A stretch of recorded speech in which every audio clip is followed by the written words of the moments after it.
I'm Gabby, and that's Taco. I love her so much that I would do almost anything for her, and so I did. Spoiler, but it was so not worth it. I didn't want to spend that much, but at some point it was just too awkward to say no. This all started when Taco, she gets a boba toy from one of my roommates, and this roommate works at a pet shop, so she's always coming home with really cool little knickknacks. She tells me that this is one of the best sellers at the store. Taco tore that thing up in less than 3 minutes. I looked down and I was like, I could probably make this better. Then I set off on a journey, went to the designer and was like, hey girl, how you doing? I want to make a boba dog toy. Can you help me out with that? I waited a few days. She comes back to me.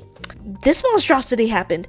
You know what? I could see the confusion because I meant a boba toy for dogs. It's not the worst thing. These are like the top 3 things that Asian millennials in my city like. I'll take it. I already spent $300 on this design and I just didn't want to spend any more at this stage. The story continues. I go to the factory and I'm like, Zara, can you make this for me? My dog loves squeakers. I will put 2 squeakers in it. In fact, they should be removable so that I can wash the toy, and if the squeaker breaks, I could just put a new one in. Yeah, that's a great idea.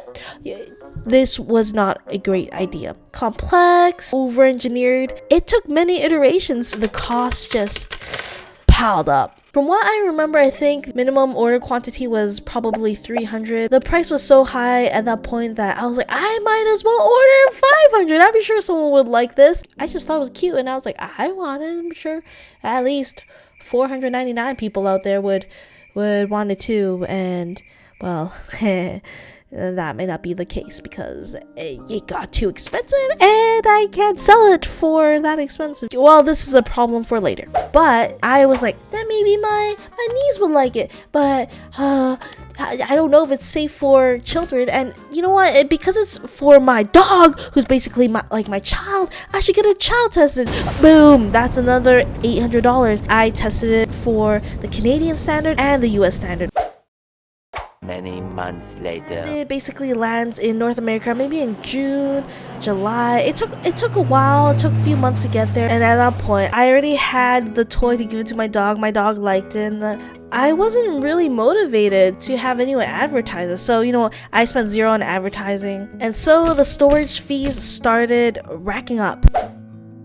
I sent it off to a friend to distribute it for me. A friend took a look at the listing and was like, maybe you need better photos, because honestly there was zero effort put in the product photos because I didn't want to spend anymore. I went and paid $200 for a photo shoot. I had never used an online photo shoot before. I thought I would get like all the photos from the photo shoot, but no, they watermark every single one. It was $238 for the photo shoot. You would have to pay basically about $10 per photo, and I'm like, well, I don't know if I like this photo until I can get it and have it edited. So that was a huge waste of money. The dog they had was kind of cute, but it was also really old looking.